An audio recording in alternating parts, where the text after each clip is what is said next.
거룩한 주일 우리를 이 예배의 자리로 초청하신 하나님을 찬양합시다. 이제 다 같이 경건한 마음으로 9월 10일 주일 예배를 하나님 앞에 올려드리도록 하겠습니다. 할렐루야. 새 노래로 여호와께 노래하며 성도의 모임 가운데 찬양할지어다. 이스라엘은 자기를 지으신 이로 말미암아 즐거워하며 시온의 주민은 그 왕으로 말미암아 즐거워하리로다. 아멘.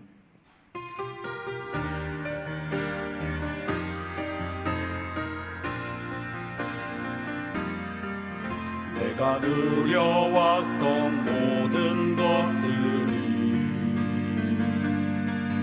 내가 지나왔던 모든 시간이, 내가 걸어왔던 모든 순간이 당연한 것 아니라 은혜였소. 모든 것이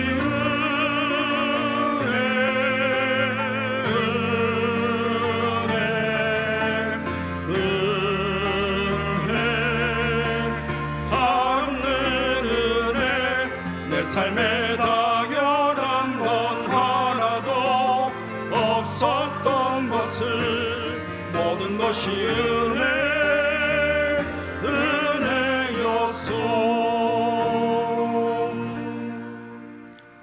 사랑과 은혜가 풍성하신 하나님 아버지, 한 주간 은혜와 사랑으로 지켜주시고 또 거룩한 주일을 맞이하여 이렇게 우리를 예배의 자리로 인도하심에 감사를 드립니다. 하나님, 오늘도 허물 많고 죄 많은 저희들이 나왔습니다. 이 시간 예수 그리스도의 보혈을 의지하며 예배 드릴 때 은혜 베풀어 주셔서 성령 안에서 예배 드리는 저희들이 될 수 있게 도와주시옵소서. 그리하여서 이 시간 하나님이 원하시는 모습으로 우리가 영과 진리로 하나님을 예배할 수 있게 인도하여 주시옵소서. 우리가 입술을 벌려 하나님께 찬양할 때 온 마음 다하여 하나님을 찬양하는 저희들 되게 하시고 온전히 하나님께만 영광 올려드리는 그런 예배 자리들이 될 수 있게 하나님 도와주시옵소서. 아버지 하나님, 기도하는 자에게 응답을 주시는 우리 하나님이심을 믿습니다. 아버지 하나님, 기도하며 하나님께 나아갈 때 이 예배를 통하여서 우리의 인생의 견고한 진들이 무너지고 또 인생의 문제가 해결되며 육신이 연약한 자들에게는 회복의 역사가 일어나는 이 시간이 될 수 있게 아버지 하나님 도와주시옵소서. 아버지 하나님, 이 시간 또한 말씀 듣기를 소망합니다. 담임 목사님을 통하여서 선포된 그 말씀을 통하여서 먼저 은혜 받게 하시고 이 예배를 통하여서 하나님 향한 그 열정이 회복되는 그런 시간이 될 수 있게 아버지 하나님 도와주시옵소서.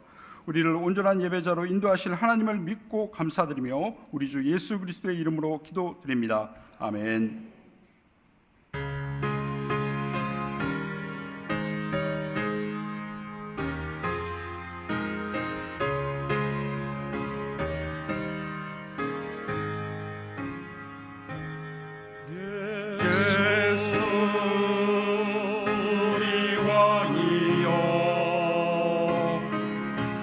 이곳에 오셔서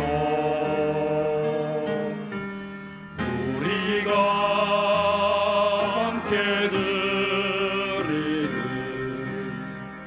영광을 받아 주소서. 우리는 주님의 백성, 주님은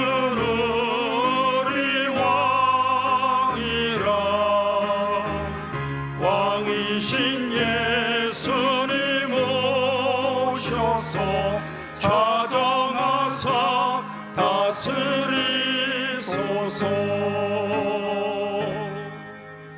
예수 우리 주시여, 이곳에 오셔서 우리가 주께 드리는 찬양을 받아 주소서. 우리는 주님의 종들, 주님은 우리 주시라.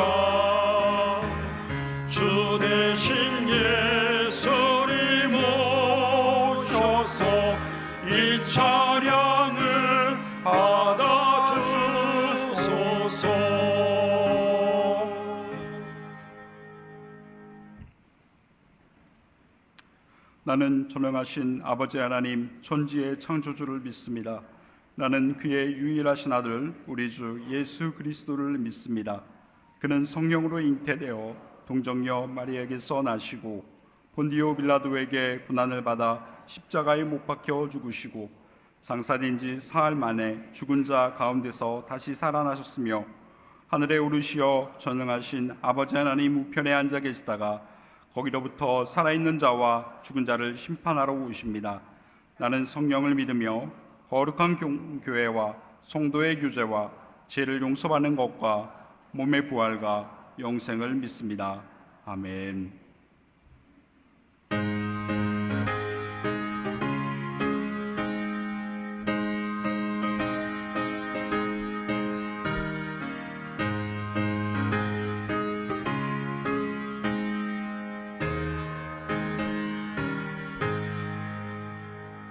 구주의 십자가 보혈로 제 씻음 받기를 원하네. 내 죄를 씻으신 주 이름 찬송합시다. 찬송합시다. 찬송합시다. 내 죄를 씻으신 주 이름 찬송합시다. 죄악을 속하여 주신 주 내 속에 들어 계시네. 십자가 앞에서 주 이름 찬송합시다. 찬송합시다. 찬송합시다. 내 죄를 씻으신 주 이름 찬송합시다. 주 앞에 흐르는 생명수 날 씻어 정하게 하시네. 내 기쁨 정성을 다하여 찬송합시다. 찬송합시다. 찬송합시다. 내 죄를 씻으신 주 이름 찬송합시다. 내 주께 회개한 영혼은 생명수 가운데 젖었네. 흠없고 순전한 주 이름 찬송합시다. 찬송합시다.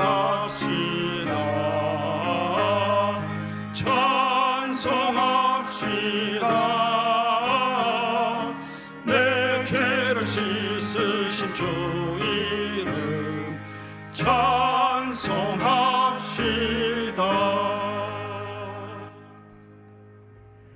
만복의 근원이 되시며 찬양과 영광을 받으시기에 합당하신 하나님 아버지, 무더운 날씨 속에서도 지난 일주일 동안 주님의 은혜 가운데 건강하게 살게 해주시고 오늘 거룩한 주일을 맞이하여 저희들을 아버지의 거룩한 보좌 은혜의 자리로 불러주셔서 하나님 아버지께 예배드릴 수 있도록 인도해 주심에 감사를 드립니다. 아멘. 이 시간 저희들이 드리는 예배가 모든 정성과 뜻을 모아 영과 진리로 드리는 귀한 예배가 되게 해 주셔서 아버지께 영광 돌리는 귀한 시간이 되게 하여 주옵소서. 아멘. 계절적으로 이제 무더위가 수그러들고 결실과 추수의 가을로 접어들었습니다. 지난 8개월여 동안 우리들의 믿음의 열매가 얼마나 결실을 맺었는지 돌아보게 하시고 부족한 부분을 잘 보완하여 남은 기간 동안 알찬 결실로 열매 맺어 아버지께 영광 돌리게 하옵소서. 세상의 모든 주권자이신 하나님 아버지, 지난 1년 6개월여 동안 전쟁으로 인하여 헤아릴 수 없는 귀한 생명을 잃거나 다치고 뿐만 아니라 모든 삶의 터전이 폐허가 되어 절망 속에 빠져 있는 우크라이나 백성들을 긍휼히 여겨 주셔서 하루속히 전쟁이 끝나고 새로운 삶을 살 수 있는 시간이 속히 오게 하옵소서. 아멘. 또한 세계 지구촌 곳곳에서는 우리 인간들의 힘으로는 도저히 해결할 수 없는 일들이 계속 일어나고 있습니다. 전쟁뿐만이 아니라 폭염, 폭우로 인한 홍수, 산사태, 때 아닌 폭설, 크나큰 산불, 지진, 기근 등 각종 재해로 큰 피해를 입었고 최근에는 이웃나라 홍콩의 큰 폭우에 따른 홍수로 인하여 사망자와 수많은 이재민 발생 등 생활터전이 폐허가 되는 큰 피해를 입었습니다. 지난 8일 밤에는 모로코에서는 강 지진으로 인하여 수백 명이 사망하는 안타까운 일도 발생했습니다. 이 모든 지역의 백성들을 긍휼히 여겨주셔서 신속히 수습되고 안정되어 새 삶을 살아가게 하옵시고 이런 징조들이 주님의 재림의 때가 가까이 왔음을 깊이 깨달아 우리 성도들은 열심히 기도하며 더욱 성숙된 신앙생활을 할 수 있도록 긍휼을 베풀어 주옵소서. 아멘. 전지전능하신 하나님 아버지, 나라를 위하여 기도합니다. 자국의 이익을 위한 경제 전쟁으로 언제 끝날지 모르는 전 세계적 여러 어려운 경제적 환경으로 나라의 경제 상황은 악화되어 고금리, 고환율, 고부채, 모든 생필품의 고물가로 서민 경제는 모든 부분에서 점차 어려워져 특단의 재택이 필요한 시점입니다. 반도체 및 경쟁력이 있는 품목의 수출 부진 등 국가의 국제 무역 수지가 나빠져서 적자가 누적되어 개국 이래 최대폭으로 악화되고 있으나 더 큰 문제는 언제 끝날지 모르는 것입니다. 이러한 국가적 위기 상황임에도 여야의 정치권과 대통령, 위정자들은 상생과 협력의 정치보다는 자기 집단의 이익만을 추구하는 혼란스럽고 안타까운 상황입니다. 대통령, 위정자, 정치권, 사회 지도자들, 믿는 성도들 모두가 먼저 하나님의 말씀을 경외하게 하시고 그 말씀을 바로 알고 깨달아 모든 국민들을 사랑과 겸손으로 공평정대하게 섬겨 서로 화합함으로 이 어려움을 극복하도록 지혜를 허락하여 주옵소서. 소망교회를 사랑하시는 하나님 아버지, 신성한 성품에 참여하라는 포효 아래 지난 8개월 동안 사랑, 겸손, 절제, 온유와 순종, 진실함과 신실함, 결단성과 책임, 경청, 용서의 말씀을 통하여 큰 깨달음과 은혜를 받게 하심에 감사를 드립니다. 이번 달에는 자선, 선용과 배려에 대하여 말씀을 듣고 있습니다. 모든 말씀이 귀하나 특히 마음을 다하고 목숨을 다하고 뜻을 다하고 힘을 다하여 주 나의 하나님을 사랑하라고 하신 말씀을 마음판에 깊이 새겨 하나님을 사랑하고 가족과 이웃과 성도들을 진심으로 내 몸과 같이 사랑하는 소망교회 성도들이 다 되게 하옵소서. 아멘. 능력이 많으신 하나님 아버지, 이 시간 담임 목사님을 통하여 아버지의 귀한 말씀을 듣습니다. 목사님께서 대언하신 말씀을 성령님께서 조명하여 주셔서 우리들은 집중하여 바르게 듣게 하시고 나에게 주시는 말씀으로 아멘으로 은혜 받고 마음속 깊이 새기어 생활 속에서 삶의 현장에서 그 말씀을 이웃에게 전파하며 그 말씀대로 실천하며 주변에 선한 영향을 끼치는 삶을 살게 하옵소서. 아멘. 우리가 드리는 이 예배가 신령과 진정으로 드리짐으로 하나님 아버지께서 기쁘게 허명하실 귀한 예배가 되기를 간절히 원하오며 거룩하신 예수님 이름으로 기도하옵나이다. 아멘.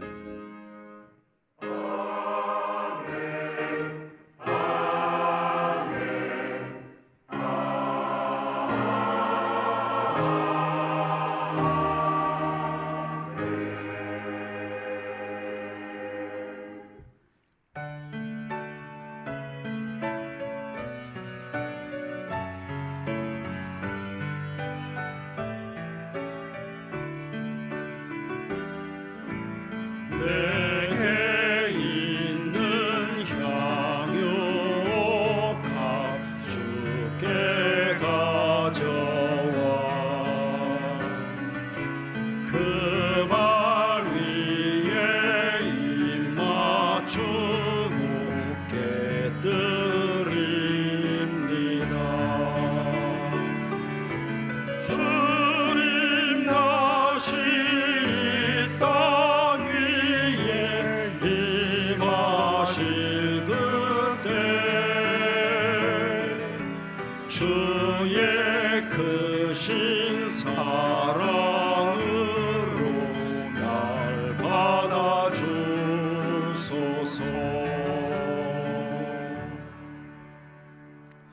사랑과 자비가 풍성하신 하나님 아버지, 우리를 사랑하여 주시고 또 한 주간 우리를 품어주시고 또 인도하여 주시고 가장 좋은 곳으로 먹이시고 입혀주심에 감사를 드립니다. 그렇게 하나님의 은혜가 있었기 때문에 오늘도 이 자리에 나와 하나님을 예배할 수 있음을 고백하며 마음을 담아 하나님께 감사의 예물 올려드립니다. 아버지 하나님, 이 예물을 기억하여 주시고 또 바친 손길을 기억하여 주시옵소서. 그래서 하나님의 복을 누리는 손길들이 될 수 있게 아버지 하나님 함께하여 주시옵소서. 10의 1을 구별하여 하나님께 드렸습니다. 아버지 하나님, 시냇가에 심은 나무처럼 아버지 하나님 마름이 없게 하시고 풍성한 열매가 있는 삶이 될 수 있게 아버지 하나님 도와주시옵소서. 그리하여 하나님의 복을 마음껏 누리며 또한 선한 청지기로 살아가는 그런 아름다운 손길이 될 수 있게 아버지 하나님 도와주시옵소서.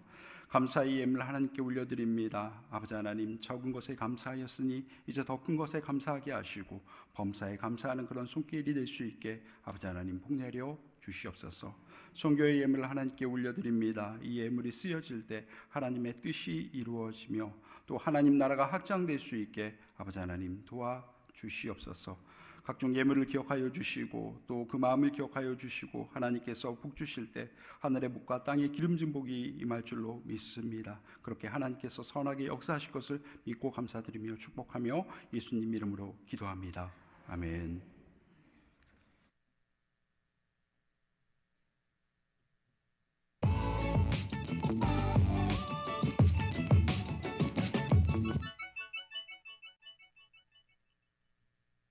안녕하세요. 9월 둘째 주 소망 뉴스를 전해드리겠습니다.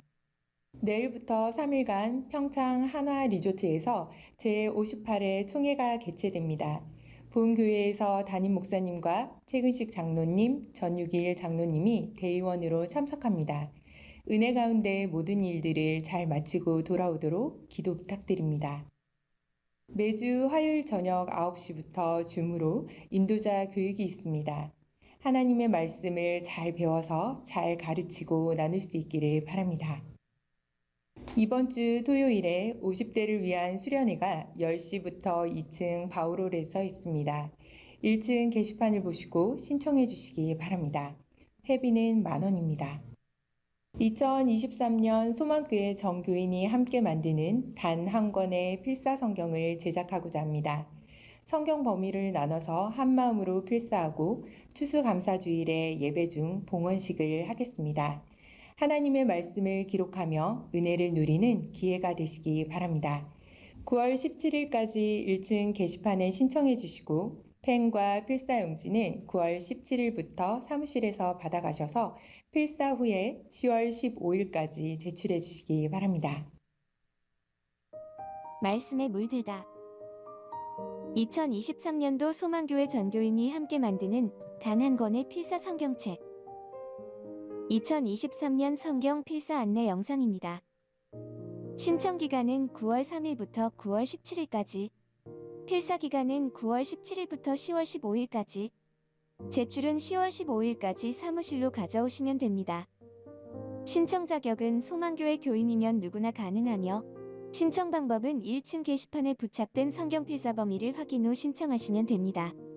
성경은 꼭 개역 개정으로 추수감사주일 예배 중 성경 봉헌식을 합니다.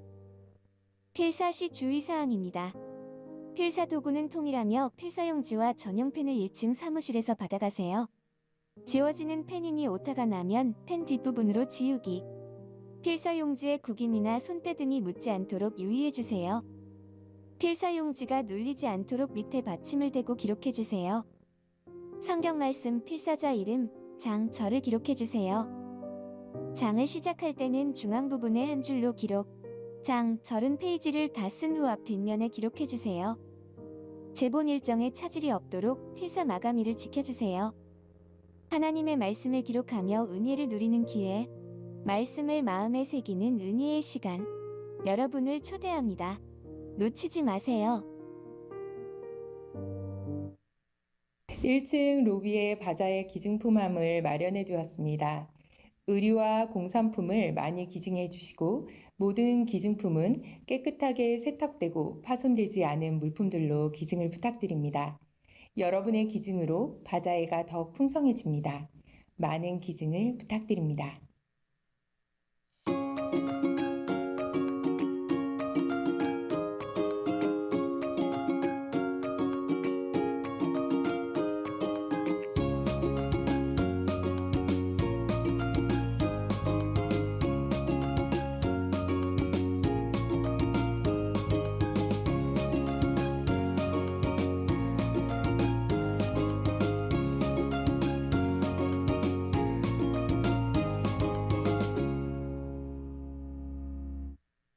피택자들은 일정에 따라 교육을 잘 받으시기 바랍니다. 아울러 예배와 경건 생활에 본을 보이시기 바랍니다. 교육 장소는 3층 찬양대실입니다. 2023년의 표어는 신성한 성품에 참여하라이고 9월의 주제는 자원선용과 배려입니다. 이번 달에는 성경의 자원선용과 배려를 배워서 하나님이 주신 시간과 물질과 재능을 선용하고 남을 배려하며 살 수 있기를 바랍니다. 가을 어머니 기도회가 수요일 10시 30분부터 2층 요한홀에 서 있습니다. 자녀들을 위해서 간절히 기도하는 시간이 되시기 바랍니다. 금요 기도회에 자녀들과 함께 온 가족이 나와서 기도하는 시간을 갖기를 바랍니다. 하나님께 자녀와 가정을 맡겨드립시다. 주일 예배 시 노약자와 임산부를 위해서 교회 지하 주차장을 양보해 주시길 바랍니다. 지하 주차장에는 교회에서 발급한 주차 배려 가정 스티커가 있는 분만 주차해 주시기 바랍니다. 사도행전 강해라는 책이 이달 말에 출판이 됩니다. 출판 비용을 후원해 주실 분이 있으면 사무실로 연락 주시기 바랍니다. 이번에는 1,500부 정도 찍어서 총회 산하의 담임 목사님들에게 나누어 드려 내년도 목회에 도움이 되도록 하려고 합니다. 여러분의 협력을 부탁드립니다. 지난 8월까지 신학교 발전을 위한 1% 기부운동의 총 누계 금액은 4,801만 7,654원입니다. 감사합니다.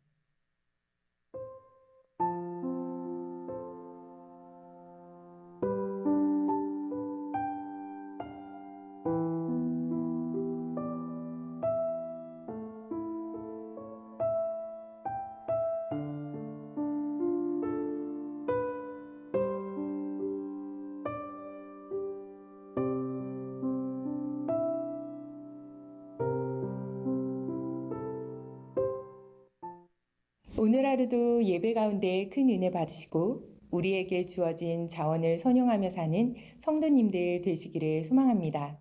감사합니다.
이번 주 토요일에 결혼 예식이 있습니다.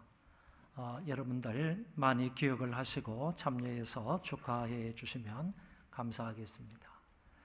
그리고 이번 주 토요일에 또 우리 교회에서 오랫동안 준비한 50대 수련회가 있습니다. 50대만 참여할 수 있는데 혹시나 갱년기가 시작된 분이나 그리고 또 우울증에 시달리시는 분, 혹시 그런 분 있으시면 이번에 아주 훌륭한 의사 한 분을 강사로 모셨습니다. 그렇기 때문에 50대에 가장 이제 문제가 되는 것이 갱년기와 우울증이라고 하기 때문에 이 분야의 전문가를 모시고 우리가 강의를 듣기로 했습니다. 그러니까 시화병원의 의사이신 분을 모시고 이번에 세미나를 진행하도록 이렇게 했습니다. 50대 되시는 분이 아니라도 여러분들 많이 참여해서 큰 도전과 은혜를 받을 수 있기를 바라고, 50대가 아니신 분도 참여를 하려면 점심 제공까지 하기 때문에 여러분들이 회비를 10,000원씩 내셔야 됩니다. 그래서 회비를 이번에는 10,000원씩 받기로 했으므로 모든 분들 회비 10,000원씩 내시고 좋은 강의 들으시고 식사도 맛있게 하시고, 그리고 또 교회에서 준비한 선물들이 있습니다. 많이 참여해서 이런 혜택들을 다 누릴 수 있으면 좋겠습니다. 바자회가 이제 10월달 이루어지게 되는데 여러분들 그동안 여러 가지 물품들을 좀 많이 내주시면 좋겠어요. 제가 늘 바자회 때 말씀을 드리는 것이지만은 지난 1년 동안 한 번도 입어보지 못한 옷, 그리고 지난 1년 동안 한 번도 사용해보지 못한 어떤 그릇, 아니면 어떤 물품들, 기구들, 전자제품, 이런 것들이 있으면 여러분들 생각에 이거는 내게 아닌가 보다 이렇게 생각을 하시고 가급적 기증을 많이 하시면 좋겠습니다. 한 번이라도 써본 것은 내년에 가서 한 번 더 고려해 보시고, 한 번도 써보지 못한 물건이나 옷이나 이런 것들은 여러분들 장롱 위에나 장롱 안쪽에 이렇게 숨겨둔 것 많이 있잖아요. 써보지도 않으면서, 쓰지도 않으면서 그냥 아깝다라고 생각해서 이렇게 파묻어 둔 것은 이번 바자회 기간 동안 여러분 다 기증해 주시면 저희들이 정성을 다해서 잘 팔아서 어려운 이웃을 돕도록 하겠습니다. 그리고 또 한 가지 좀 말씀을 드릴 것은, 내일부터 우리 평창에 있는 하나리조트에서 우리 58회 총회가 있게 되는데 여러분 총회를 위해서도 많이 기도해 주시기 바랍니다. 올해는 특별한 이슈는 없지만은 아주 좋은 일들이 많이 있고 또 좋은 일들이 많이 보고되는 그런 회기라고 생각을 합니다. 신학교 문제도 좀 해결이 되었고, 그리고 또 우리 종합행정센터도 이제 곧 완공이 될 것이니까 그에 다 해결이 된 거나 마찬가지고, 교단의 2가지 수군 사업이 이제 신학교 문제를 좀 해결하는 것, 그리고 종합행정센터를 짓는 것, 이 2가지 문제인데 이 2가지 문제가 다 원만하게 올해 잘 해결이 되었습니다. 그리고 몇 달 후에는 이번 달이나 아니면 다음 달 정도는 충분히 건축 허가가 나서 입당을 하게 될 것 같습니다. 이 좋은 보고거리가 있고 뭐 특별한 일은 없는데도 불구하고 여러분들이 많이 기도해 주셔야 될 거는 3일 동안 꼬박 앉아서 아침부터 저녁까지 회의를 한다는 게 여간 힘들지 않는다. 그러니까 이런 수고하는 분들을 위해서 여러분 건강을 위하여 많이 기도해 주시면 감사하겠습니다. 하나님 말씀을 보겠습니다. 누가복음 10장입니다.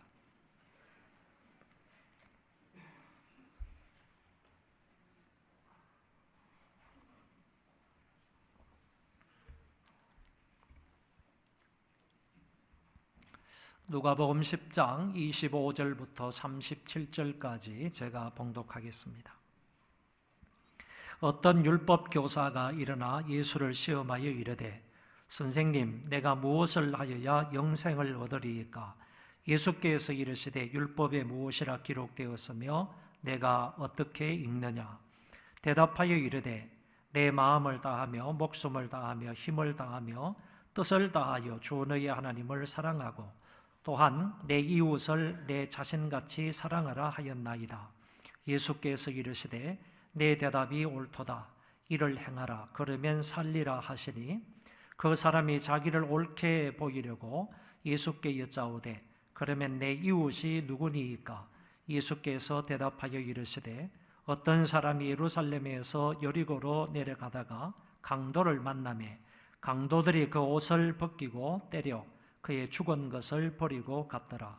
마침 한 제사장이 그 길로 내려가다가 그를 보고 피하여 지나가고 또 이와 같이 한 레위인도 그곳에 이르러 그를 보고 피하여 지나가되 어떤 사마리아 사람은 여행하는 중 거기 이르러 그를 보고 불쌍히 여겨 가까이 가서 기름과 포도주를 그 상처에 붓고 싸매고 자기 짐승에 태워 주막으로 데리고 가서 돌보아 주니라. 그 이튿날 그가 주막 주인에게 데나리온 2를 내어주며 이르되 이 사람을 돌보아 주라. 비용이 더 들면 내가 돌아올 때에 갚으리라 하였으니 내 생각에는 이 3사람 중에 누가 강도 만난 자의 이웃이 되겠느냐? 이르되 자비를 베푼 자니이다. 예수께서 이르시되 가서 너도 이와 같이 하라 하시니라. 아멘. 여러분들에게 사진 하나, 이 그림 한 장을 보여드리겠습니다. 그림을 보시면 이거는 그 호주의 해리 웬트라는 사람이 자기의 성경 공부 교재 안에 이런 그림을 그려 놓은 것입니다. 그 사람이 해리 웬트 박사가 이 그림을 설명하면서 이렇게 설명을 한 것입니다. 하나님께서 온 우주 만물을 창조하셨습니다. 그리고 하나님은 인간도 사람도 당신의 형상대로 창조를 하셨습니다. 그리고 나서 소유권에 대한 것은 하나님이시지만은 그러나 하나님께서 자기 자신의 몸과 그리고 이 온 우주를 인간에게 맡기셨습니다. 왜 맡기셨느냐? 하나님께서 창조하신 이 모든 만물들을 인간으로 하여금 잘 관리하고 잘 발전시키고 잘 사용하라고 맡기셨습니다. 이렇게 설명을 한 것입니다. 그래서 지구에 꼬리표가 달려 있는데 그 주인은 하나님 표시가 이렇게 되어 있습니다. 하나님의 사랑은 사방팔방으로 나아가는 외향적인 사랑이다. 이런 의미로 하나님 표시를 오른쪽과 제일 아래쪽에 이렇게 표시를 한 것입니다. 그래서 이 지구의 주인은 누구냐? 소유자는 누구냐? 그것은 바로 지구를 창조하신 하나님 여호와이시다. 사람의 소유자, 사람의 주인은 누구냐? 역시 사람을 만드신 하나님 여호와이시다. 이런 말을 하면서 하나님께서 사람에게 왜 이와 같은 지구를 맡기셨느냐? 이 지구를 잘 관리하고 사용하라고 하나님이 맡겨주신 것이다. 이렇게 설명할 수 있겠습니다. 이 인간들이 하나님께서 맡겨주신 이 지구를 잘 사용하지 못하고 있기 때문에 기후위기라는 것이 왔다고 생각합니다. 세계가 2050년까지 탄소 중립 시대를 만들겠다고 했지만 벌써부터 지구는 심한 몸살을 앓고 있습니다. 어쩌면 2050년까지 가지 않아서 이 지구가 무슨 일이 일어날 것 같은 그와 같은 위기 상황 속에 있다는 것입니다. 기후변화로 강력한 태풍이 오고 있고 자동차도 바람에 날아가는 초강력 허리케인이 오고 폭우, 폭설, 폭염도 예전 같지 않고 지진이나 지구온난화 문제도 심각하게 우리 주위에 다가오고 있다는 것입니다. 또한 이름 모를 각종 질병도 난무하고 있습니다. 전 세계를 위협하는 전염병은 언제 어디에서 또 발생할지 아무도 모르는 상황입니다. 대유행하는 전염병이 5년, 6년 주기로 한번 찾아온다고 하니까 늦어도 2025년이나 2026년에는 또다시 새로운 전염병이 올 것 같습니다. 부도덕한 성생활로 오는 질병들도 부쩍 늘어났습니다. 동성애의 폐단으로 인하여서 에이즈가 창궐하고 원숭이 두창 같은 질병들이 많이 일어나고 있습니다. 수간으로 인하여 생기는 질병들도 허다하다고 얘기하고 있습니다. 예전보다 더 잘 살고 예전보다 더 잘 먹고 예전보다 더 좋은 환경과 여건이 되었는데도 불구하고 질병은 더 많아졌고 그것으로 인하여 사람들은 불안과 슬픔 중에 살아가고 있습니다. 자기의 몸과 시간과 물질을 잘못 사용하는 데서 오는 고통과 아픔과 슬픔이라고 생각합니다. 하나님은 분명 자원 사용에 관해서 말씀을 하셨고 또한 인간들에게 그 자원을 잘 사용하라고 명령을 하셨습니다. 신약의 예수님도 마찬가지로 자원 사용을 말씀하셨습니다. 주님은 내 보물을 땅에 쌓아두지 말고 하늘에 쌓아두라고 말씀하셨습니다. 이 말씀은 따지고 보면 예수님께서 우리에게 주어진 이 자원을 어디에다 써야 될 것인지를 말씀하고 있는 것입니다. 우리에게 주어진 이 자원은 땅에 파묻어 두는 것이 아니라 거기에는 좀과 동록이 해야 하기 때문에 반드시 하늘나라에 쌓아두어야 한다고 하셨습니다. 또 다른 예를 말씀을 드리면 예수님이 500이어로 5,000명을 먹이시고 12강주리를 남기셨습니다. 그런데 요한복음에서 500이어 이후에 예수님이 이런 말씀을 하셨습니다. 그들이 배부른 후에 예수께서 제자들에게 이르시되 남은 조각을 거두고 버리는 것이 없게 하라 하시므로 이에 그들이 보리떡 5개로 먹고 남은 조각이 12바구니에 찼더라. 예수님은 어린아이의 작은 도시락이라는 자원을 귀하게 사용을 하셔서 5,000명을 배불리 먹이셨을 뿐만 아니라 남은 것을 거두어서 자원이 낭비되지 않도록 하셨다는 말씀입니다. 물론 주님이 500이어 사건을 통하여 보여주고자 하셨던 것은 당신의 백성들에 대한 창조주로서의 자비를 베푸심에 관해서 말씀하신 것입니다. 그런데 여기에 더하여 주님은 분명 자원을 선용하시는 분이시고 또한 자원 선용을 명령하신 분이시기도 하시다라는 얘기입니다. 우리가 읽은 누가복음 10장의 이 본문은 우리가 잘 알고 있는 비유의 말씀입니다. 흔히 예수님의 선한 사마리아 사람의 비유다 이렇게 말하는데 요새에 와서는 최근에 와서는 이거를 자비를 베푼 사마리아 사람이다 이렇게 얘기를 합니다. 왜 이렇게 말을 하느냐라고 하면 본문을 살펴보아도 이 사마리아 사람이 선한 사람이다라는 증거를 찾아볼 수 없지만은 분명히 이런 사람에게 자비를 베푼 것은 사실이다. 그래서 이 비유를 자비를 베푼 선한 사마리아인의 비유다 이렇게 바꾸어 말하고 있는 것입니다. 저는 이 본문을 이야기의 흐름에 따라서 해석을 하고 마지막으로 주님이 하신 말씀과 본 주제를 연결시켜서 설교를 하려고 합니다.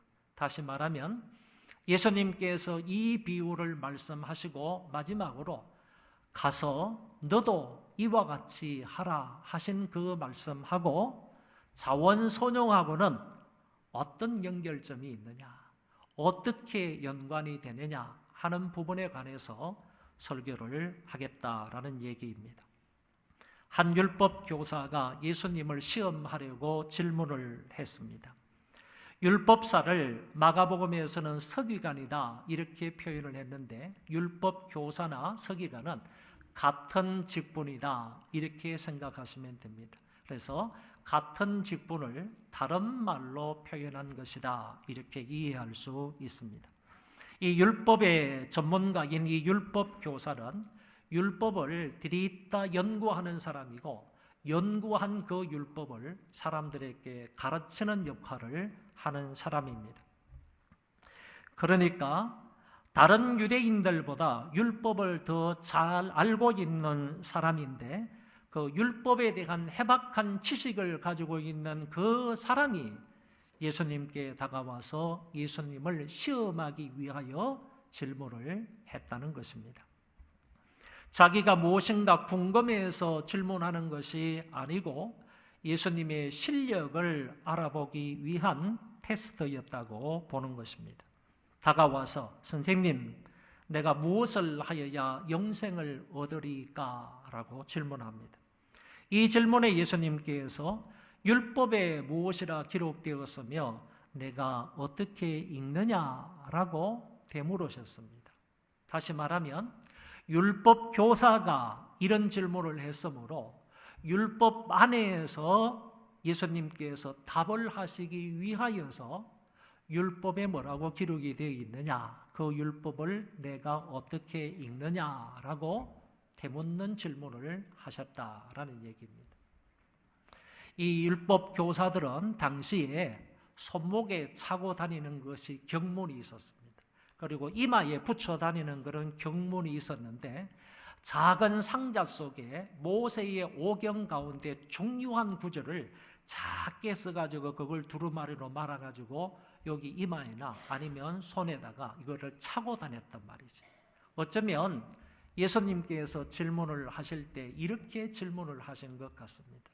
네가 지금 차고 다니는 그 경문 속에 있는 그 율법에는 이 질문을 어떻게 말하고 있느냐, 이 율법은 네가 어떻게 읽느냐라고 예수님께서 그 사람의 질문을 받았을 때 그 사람이 차고 있는 이 경문을 가리키면서 거기에는 어떻게 쓰여 있느냐라고 되물으셨다고 볼 수가 있겠습니다.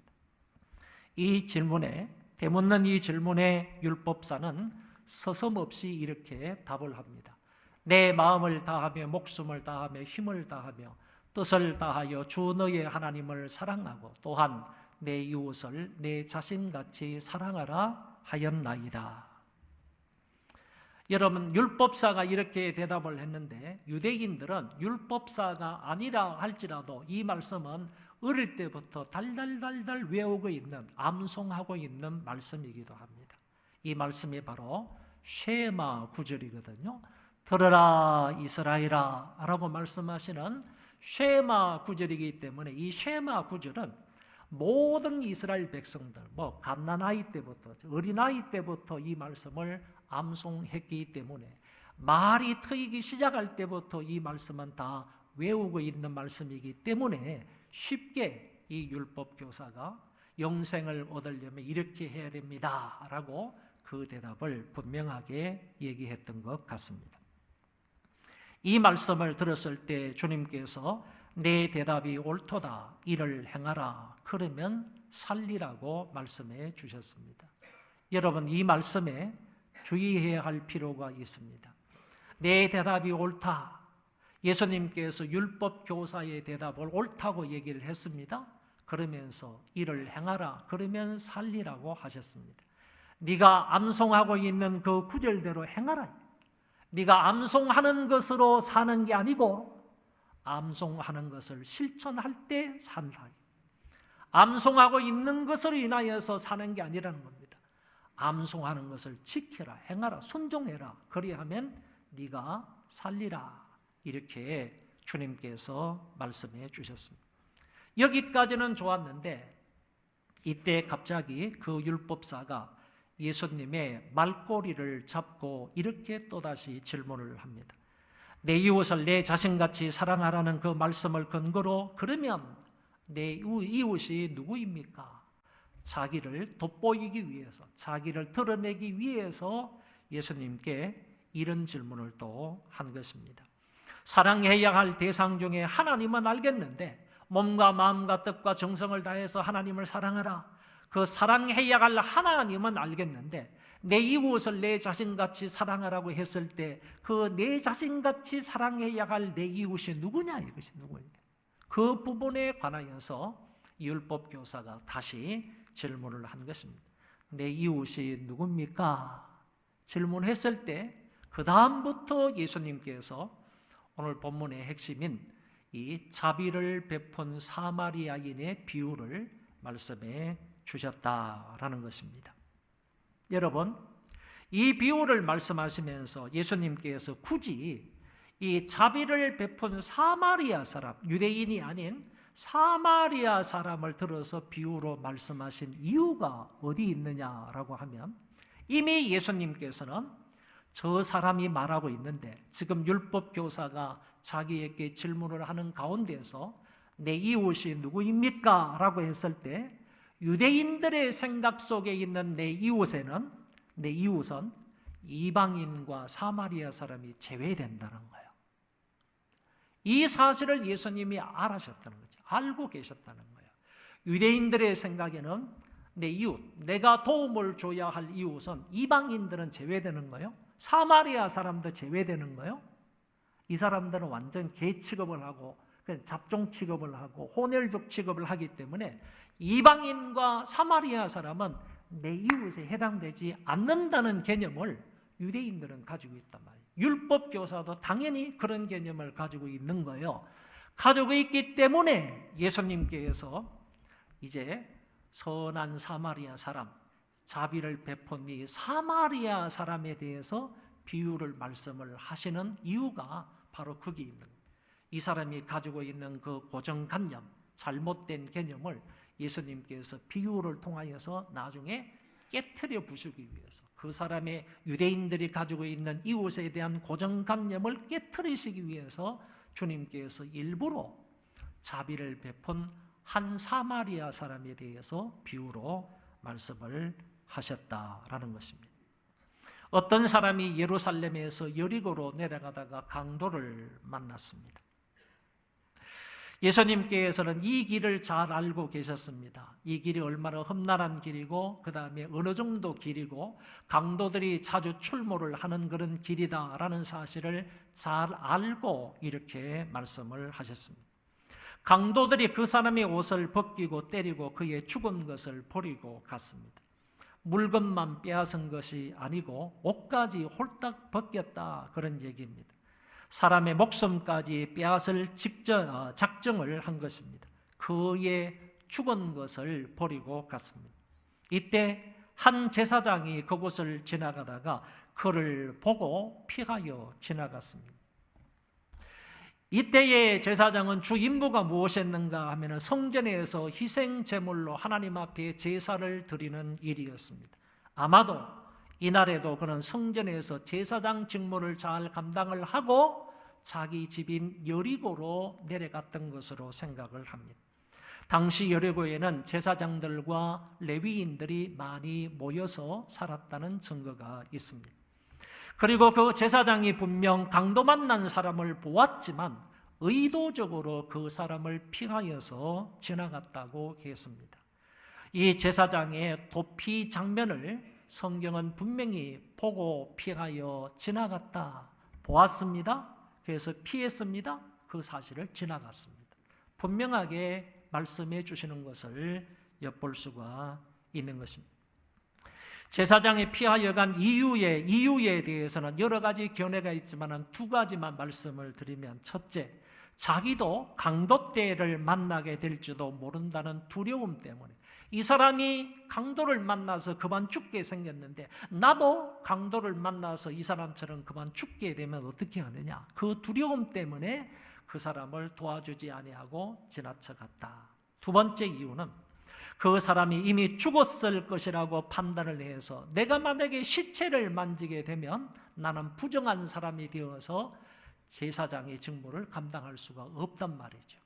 그 부정한 것이 다 끝나는 시기를 지나야지 제사장의 업무에 복귀할 수 있기 때문에 시체를 만짐으로 자기를 더럽혀서는 안 된다는 율법 준수의 정신 때문에 스쳐 지나갔다, 이렇게 이유를 말하기도 합니다. 그러나 그의 생사 여부를 확인하려는 최소한의 노력도 하지 않은 것으로 미루어 보아서 제사장의 행위는 결코 정당화될 수가 없다고 보는 것입니다. 결국 이 제사장은 절실히 도움이 요청되는 사람에게 아무런 도움을 주지 않은 채 그냥 지나쳐 버렸습니다. 다음에는 한 레위인도 그곳에 이르러서 그를 보고 피하여 지나갔다고 말씀합니다.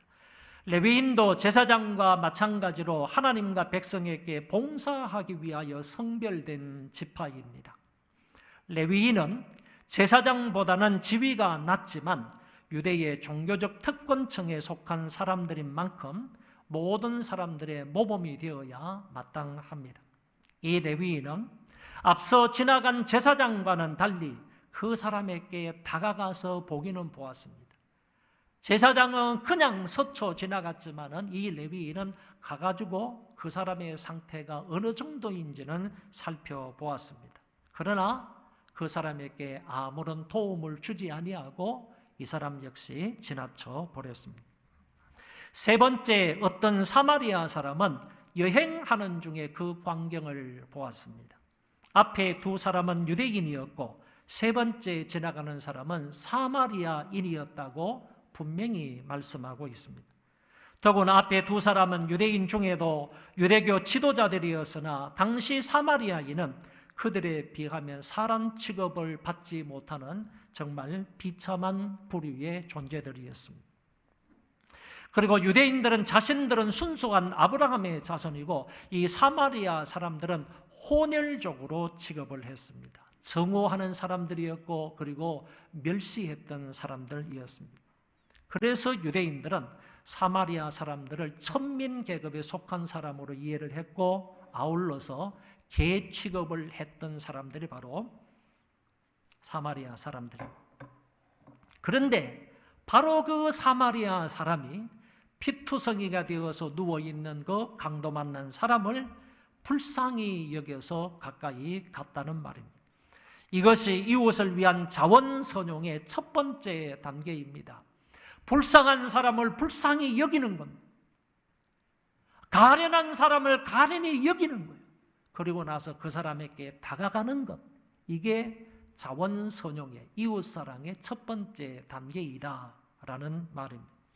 그리고 그 사람에게 다가가서 자기가 가지고 있는 기름과 포도주를 그 상처에 붓고 싸매어 주었습니다. 대개 기름은 상처에 통증을 심화시키는 식히는 그런 역할을 하고 포도주는 살균 역할을 한다고 합니다. 그는 기름과 포도주를 그 상처에 바른 후에 그 상처를 싸매어 주었습니다. 사마리아인은 응급조치를 취한 이후에 그 사람을 자기 짐승에 태워서 주막으로 데리고 가서 그 사람을 돌보아 주었습니다. 탈진한 환자를 자신의 나귀에 태우고 자기는 걸어서 여관까지 데려간 이 사마리아 사람은 계속해서 그 사람을 돌보아 주었던 것입니다. 그 이튿날 아침 이 주막 주인에게 데나리온 2를 건네 주었습니다. 여기에 이튿날이라는 말은 우리 성경에는 단순히 그 다음 날이겠다 이렇게 생각을 하는데 어떤 번역본에는 그날 새벽에 이런 말로 번역을 했습니다. 만약에 이 이튿날을 정확한 시간으로 말하면 그 다음 날은 다음인데 아침 일찍이냐 아니면 오전이냐 아니면 오후냐 정오냐 이렇게 시간을 따지려고 한다면 그 번역본이 맞다고 생각을 합니다. 그래서 그 다음 날 아침은 아침인데 언제쯤이냐라고 할 때 그 다음 날 새벽이었다. 그러면 이 사마리아 사람도 새벽에 일어나가지고 무엇인가 할 일이 있기 때문에 그리고 새벽에 일어나서 일찍 그곳을 떠나야 하는 그런 중요한 일이 있기 때문에 이 사마리아 사람이 그 다음 날 새벽 일찍 일어나서 그 데나리온 2개를 주인에게 주면서 이런 부탁까지를 한다라는 얘기입니다. 여기 데나리온 2는요 노동자 2인의 노동자 1인에 2이니까요 2개니까 노동자 2일분의 노동 대가에 해당하는 돈이다. 이렇게 생각하면 되는 것입니다. 그러니까 한 데나리온은 노동자의 하루 품삯이다. 이렇게 생각하시면 됩니다. 여기에도 놀라운 것은 어떤 번역본에 보니까 데나리온 둘이 아니라 은 두 냥이다. 이렇게 되어 있습니다. 은 두 개다. 이렇게 되어 있다. 데나리온이라는 말 자체가 그 은화의 화폐 단위거든요. 은 두 냥으로 번역을 했다고 한다면 이게 어느 정도 가치가 있는 것인지를 판가름할 수 있는데, 적어도 은 두 냥의 가치는요, 이 사람이 그 주막에 적어도 한 달 이상씩 묵을 수 있는 값에 해당하는 돈이다. 비용에 해당하는 돈이다. 이렇게 말을 합니다. 그러니까 데나리온 두는요, 큰 돈이었다. 이렇게 생각할 수 있습니다. 이 사람을 위해서, 지금 치료를 받고 있는 이 사람을 위하여서 아무런 연관도 없는 이 사마리아 사람이 자기의 두 개의 돈을 그 주막 주인에게 주었다. 그런 얘기입니다. 주면서 이렇게 말합니다. 이 사람을 잘 돌보아 주십시오. 비용이 더 들면 내가 돌아올 때에 갚겠다라고 말합니다. 여기 갚겠다라는 이 말 속에는요, 그는 공경에 처한 그 사람이 완전히 회복될 때까지 책임을 지겠다 하는 의미가 포함되어 있습니다. 이 사람이 완전히 회복될 때까지 내가 이 사람의 치료에 대해서 책임을 지겠다 하는 의미가 갚겠다 하는 의미 속에 포함이 된다. 그런 얘기입니다. 여러분, 진정한 이웃사랑은 일시적이 아닙니다. 진정한 이웃사랑은 그저 충동적으로 행하는 것이 아니고 끝까지 완전하게 그 사람을 책임지는 것이다. 이렇게 말할 수 있습니다. 예수님께서도 성도를 사랑하시되 끝까지 사랑하셨다라고 말씀하시는 것처럼 여기 본문에 나오는 사마리아 사람도 그 상처 입은 사람을 끝까지 돌보아주며 책임을 감당하는 모습을 우리에게 보여주고 있습니다. 앞에 지나갔던 두 명의 종교 지도자들과는 달리 이 사마리아인은 죽어가는 사람을 대하는 마음과 태도가 완전히 달랐습니다. 피하여 지나가지도 않았습니다. 한 번 보고 불쌍히 여기는 마음을 갖고 도로 지나가지 않았습니다. 이 사마리아 사람은 강도 만나 피투성이가 된 그 사람을 불쌍히 여겼고 그 사람에게 다가갔습니다. 그리고 자기의 것으로 상처를 싸매어 주었습니다. 그리고 자기는 걸어가지만은 상처 입은 그 사람을 짐승에 태워서 안전한 주막까지 데려다 주었습니다. 그리고 그곳에서 돌보아 주었습니다. 그리고 경비를 지불했습니다. 추가적인 경비까지도 자기가 기꺼이 감당하겠다고 그 주인에게 말하는 모습을 볼 수 있습니다. 여기까지 이야기를 하신 예수님이 그 율법 교사를 향하여서 말합니다. 내 생각에는 이 세 사람 중에 누가 강도 만난 자의 이웃이 되겠느냐? 율법사가 대답하기를 자비를 베푼 자니이다 라고 했습니다. 감히 유대인 종교 지도자였던 이 사람은요, 율법의 전문가였고 율법을 가르치는 교사인 이 사람은 강도 만난 자의 이웃이 사마리아 사람입니다 라고 감히 말을 못한 것입니다. 사마리아 사람이 자비를 베풀었습니다. 자비를 베푼 사람은 사마리아 사람입니다. 이렇게 말해야 정확한 답이 될 터인데, 이 유대 종교 지도자였던 율법 교사는 사마리아 사람이라는 것을 정확하게 말하지 못하고 단지 자비를 베푼 자입니다 라고 얘기합니다. 왜냐하면 자기들의 이웃 개념 속에는 이방인과 사마리아 사람이 제외가 되어 있습니다. 이 사람들은 우리의 이웃이 될 수도 없을 뿐만 아니라 어려움 속에 있는 사람을 도와줄 수 있는 그 사람의 이웃이 될 존재도 아닙니다 라는 의미가 강하게 들어 있다는 것입니다. 그러나 주님은 이웃의 범위를 제한할 수 없다는 사실을 이 비유를 통하여서 분명히 가르쳐 주신 것입니다. 이런 의미에서 자비를 베푼 사마리아인의 비유는 이웃에 대한 유대인들의 관점을 파기하려는 의도가 분명히 있었다라는 얘기입니다. 예수님께서 말씀하십니다. 가서 너도 이와 같이 하라고 하셨습니다. 이 말씀을 들은 율법사는 지금 당장 가서 사마리아 사람처럼 어려운 이웃들에게 사랑을 베풀어야만 합니다. 자기가 가지고 있는 모든 자원을 선용해서 그 사람들을 도와주어야 합니다. 제사장이나 레위 사람처럼 그냥 스쳐 지나가면 안 되는 것이고, 가서 너도 이와 같이 하라고 하셨으므로 지금 당장 가서 어려운 이웃들에게 자비를 베풀기 위하여 자기의 호주머니를 열어야 했던 것입니다. 여러분, 이 비유의 핵심 내용이 무엇입니까? 하나님을 사랑하던 내 이웃을 사랑하라는 말씀입니다. 우리가 하나님을 몸과 마음과 뜻과 정성을 다하여서 사랑하는 것처럼 그런 마음으로 내 이웃을 사랑하라. 이게 본문의 핵심된 내용입니다. 그런데 이와 같은 중심 사상뿐만 아니라 여기에는 바른 물질관을 가지고 자원을 선용해야 한다는 메시지도 주고 있다는 것입니다.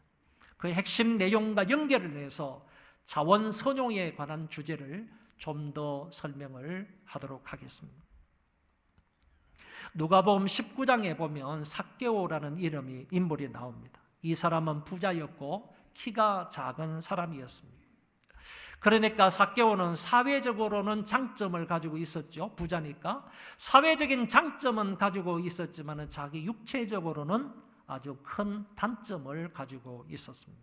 더더구나 그는 세리장이었기 때문에 자기 동족 유대인들로부터 항상 경멸과 정오의 대상이 되기도 했습니다. 어느 날 예수님이 자기 동네로 지나가신다는 소문을 듣고 삭개오는 그 예수님을 뵙기 위해서 뽕나무 위로 올라갑니다. 오늘 본문에는 누가복음 19장의 본문에는 돌감람나무다 이렇게 표현을 합니다. 돌감람나무 위로 올라갔습니다. 드디어 예수님이 그 밑으로 지나가시다가 나무 위에 있는 삭개오를 부르셨습니다. 삭개오야 속히 내려오라. 내가 오늘 네 집에 유하여야 하겠다. 삭개오가 급히 내려와서 즐거워하며 예수님을 자기 집으로 영접했다고 했습니다. 시간이 좀 지난 것 같습니다. 주님으로부터 삭개오는 분명히 하늘나라에 대한 말씀을 들었던 것으로 생각이 됩니다. 그리고 난 이후에 이 삭개오가 유명한 신앙 고백적인 선언을 다음과 같이 합니다. 주여 보시옵소서. 내 소유의 절반을 가난한 자들에게 주겠사오며 만일 누구의 것을 속여 빼앗은 일이 있으면 네 갑절이나 갚겠나이다.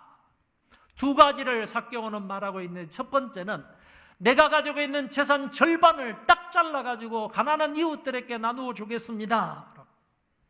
그리고 두 번째는 내가 누구의 것을 토색한 것이, 훔친 것, 사기짓한 것이 있다고 한다면 4배로 갚겠습니다. 이렇게 얘기를 했다는 것입니다. 물론 이 사람이 세리장이었기 때문에 그 세리장 역할을 하면서, 세리 역할을 하면서 많은 부정적인 일도 행하였을 것이라고 생각합니다.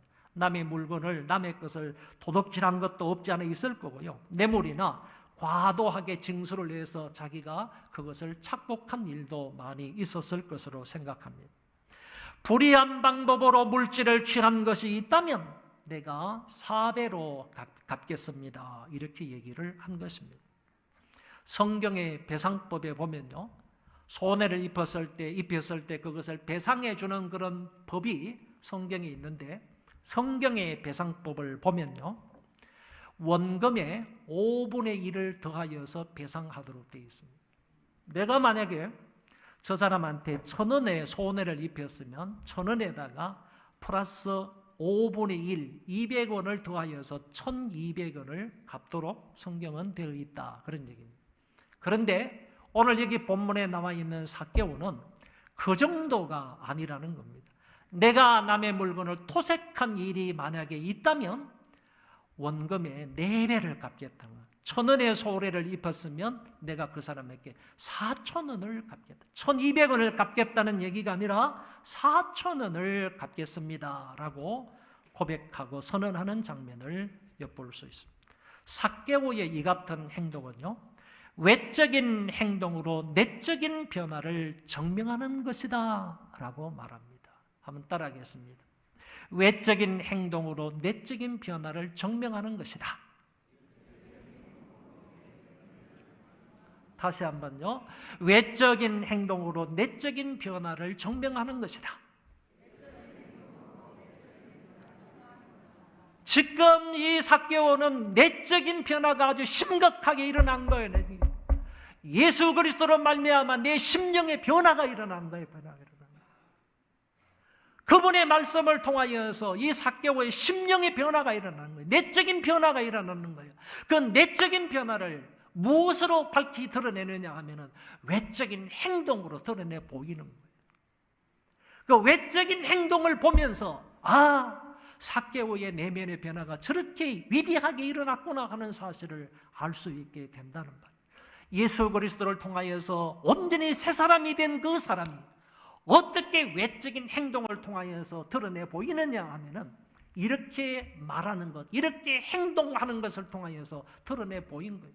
내 소유 전체의 절반을 잘라가지고 가난한 사람들에게 선용하겠습니다. 주겠습니다. 남의 것을 도둑질한 것이 있으면 내가 4배로 갚겠습니다. 이와 같은 외적인 행동을 통하여서 자신이 그리스도로 인하여서 어떻게 변화가 되었는지를 증명한다는 거죠. 또 달리 말하면 변화된 행동으로 믿음을 표현하는 것입니다. 내가 주님을 믿는 믿음이 있습니다. 어떻게 보여주는 겁니까? 외적인 행동을 통하여서, 그것을 통하여서 사람들에게 내 안에 이런 믿음이 있다는 것을 표현을 했다, 그런 얘기. 내가 구원을 받았다는 사실을 행동으로 보이는 겁니다. 옛날 같으면 삭개오가 이랬겠습니까? 지금까지 그는 육신의 정욕을 따라서 살았을 것입니다. 세상의 육체적인 쾌락을 추구하며 물질을 사용했을 것입니다. 그런데 이제는 죄악된 마음으로 버려진 그 돈이라 할지라도 가난한 사람들에게 베풀고 배상해야 할 것을 내가 배상하겠다고 얘기하는 겁니다. 배상법 이상으로 내가 배상을 하겠다라고 얘기한 것입니다. 삭개오의 이 같은 각오의 말씀을 들은 주님이요, 오늘 구원이 이 집에 이르렀으니 이 사람도 아브라함의 자손이라고 선언하셨습니다. 이 집에 구원이 이르렀다. 그리고 이 사람도 아브라함의 자손이다. 여러분, 어떻게 생각하면 이 삭개오는 지금까지 자기의 동족이었던 유대인들로부터 손가락질을 당하며 살았습니다. 조롱과 멸시를 당하면서 살았습니다. 한 번도 아브라함의 자손답게 대접을 받아본 적이 없었을 거예요. 그런데 이 시간 주님이 구원이 이 집에 임하였을 뿐만 아니라 이 삭개오도 진정한 의미에서 아브라함의 자손이라고 주님이 선언을 하신 거예요. 주님이 인정을 하신 거예요. 그러시면서 주님이 자신이 이 세상에 오신 목적을 다시 한 번 더 천명을 합니다. 인자가 온 것은 잃어버린 자를 찾아 구원하려 함이니라.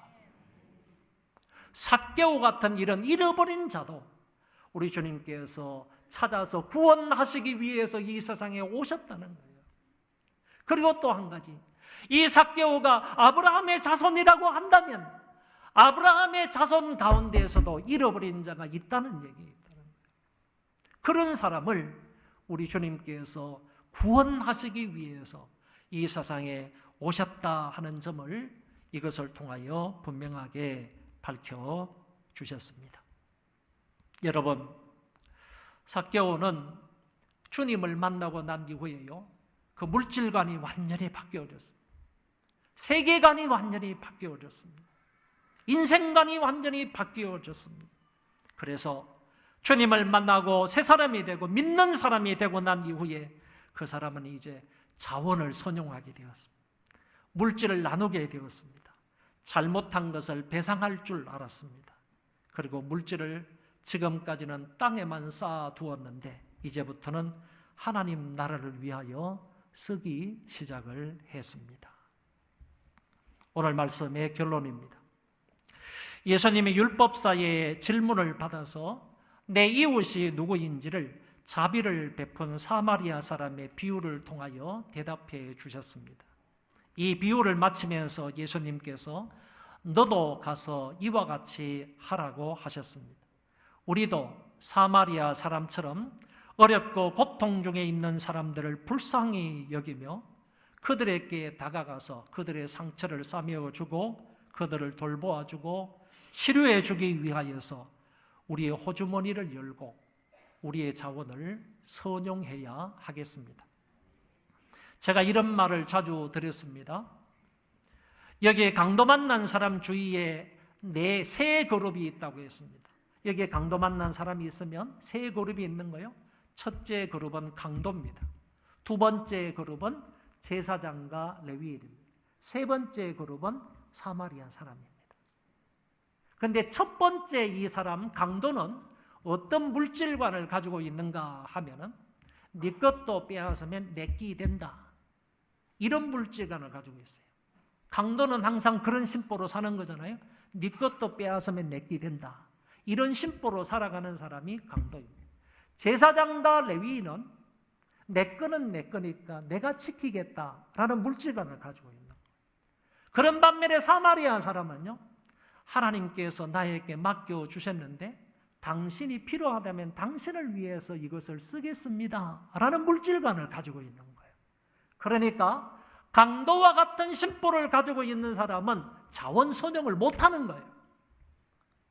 레위인과 제사장같이 내 거는 내 건데 당신을 위해서 쓸 수 없다라고 하는 물질관을 가지고 있는 사람 역시 자원 선용을 못하는 거예요. 어떤 사람이 자원 선용을 할 수 있느냐라고 하면 이 물질은 하나님으로부터 주어진 것인데 이웃 사람들이 필요하면 얼마든지 내 호주머니를 열어서 이것을 쓰겠습니다. 라는 청지기 정신을 가지고 있는 사람만이 자원을 선용할 수 있다라는 얘기입니다. 그래서 오늘 이 말씀을 저와 여러분이 잘 기억을 하시고요. 우리에게 주어진 이 자원, 하나님이 기뻐하시는 데가 어딘지를 우리가 잘 살펴서 하나님이 원하시고 하나님이 기뻐하시는 그 일이라면, 하나님 나라를 위한 일이라면 기꺼이 사용할 줄 아는 그런 믿음의 소유자들 되시기를 바랍니다. 그리고 세리장 삭개오를 통해서 우리가 받을 수 있는 교훈은요, 자기는 예수를 믿고 난 이후에 그런 물질에 대해서 그렇게 살 수 있을 거예요. 옛날처럼 그렇게 살 수 있을 거예요. 좋은 나귀를 타고 다니면서, 좋은 낙타를 타고 다니면서, 좋은 음식을 먹으면서, 그리고 좋은 그런 집에서, 그리고 좋은 그런 그 메이드를 부려가면서 얼마든지 호화롭게 자기 마음대로 살 수 있겠지만은 예수 그리스도를 믿고 난 이후에 이 삶을 포기한다니까. 왜? 자기의 물질관과 세계관과 인생관이 바뀌어졌기 때문에. 그래서 이 삭개오는 완전히 자기의 생각이 바뀌어져서 자기의 전 재산 반을 이웃 사람들에게 나누어 주겠다. 이거는 아무나 결심할 수 있는 문제가 아닙니다. 아무나 이렇게 결정해서 행할 수 있는 문제가 아니지 않습니까? 그런데 삭개오는 그랬단 말이에요. 그리고 토색한 것이 있으면 4배로 갚겠다. 이거는 그 사람의 마음이 예수 그리스도를 믿어서 완전히 변화가 된 사람이었기 때문에 이와 같은 행동이 나올 수가 있었다라는 얘기입니다. 저와 여러분은 이제 옛사람이 아니라 그리스도 안에서 새 사람이 되었습니다. 그리고 하나님의 자녀가 되었고 소망교회의 귀한 한 멤버가 되었습니다.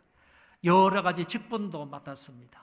이런 삶을 살아가는 우리로서요, 물질에 대한 정직이 정신을 가지시고 좀 더 장악하고요, 좀 더 구제하고 좀 더 선교함으로 우리에게 주어진 이 자원을 잘 선용함으로 하나님 앞에 영광을 돌릴 수 있기를 바랍니다. 한 가지만 말씀을 드리겠습니다. 신명기 15장에 보면 이런 말씀이 나와요. 잘 보세요. 땅에는 언제든지 가난한 자가 거치지 아니하겠으므로 내가 내게 명령하여 이르노니 너는 반드시 내 땅 안에 내 형제 중 곤란한 자와 궁핍한 자에게 내 손을 펼치리라. 우리 주위에는 항상 가난한 자가 있다는 거예요. 어려운 사람들이 있다는 거예요. 그런 사람이 있을 때 내 손을 펼치라. 내 손으로 도와주라.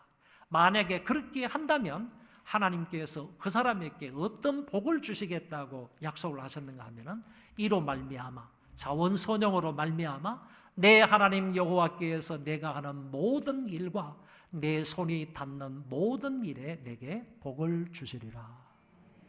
여러분, 이건 엄청난 복이에요. 내가 하는 모든 일에 복을 준대요. 내 손이 닿는 곳곳마다 내 손이 닿는 모든 일에 하나님께서 복을 주신대요. 여러분, 이런 은혜가 있기를 주의 이름으로 축원합니다. 우리 다 일어나셔서 찬송하겠습니다.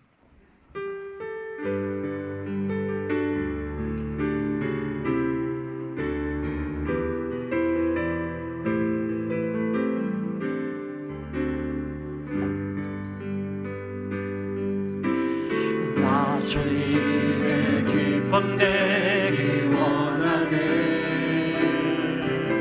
내 마음을 새롭게 하소서. 새 부대가 되게 하여 주사. 주님의 빛 비추게 하소서. 내가 원하는 한 가지 주님의 기쁨이 되는 것. 내가 원하는 한 가지 주님의 기쁨이 되는 것. 겸손히 내 마음 드립니다. 나의 모든 것 받으소서. 나의 맘에 크게 씻어 주사. 주의 길로 행하게 하소서. 내가 원하는 한 가지 주님의 기쁨이 되는 것. 내가 원하는 한 가지 주님의 기쁨이 되는 것.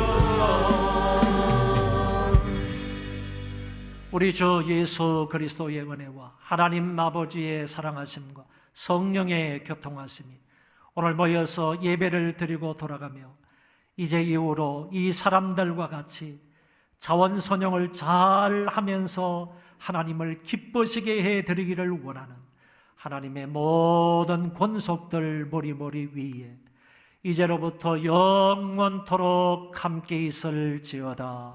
아멘.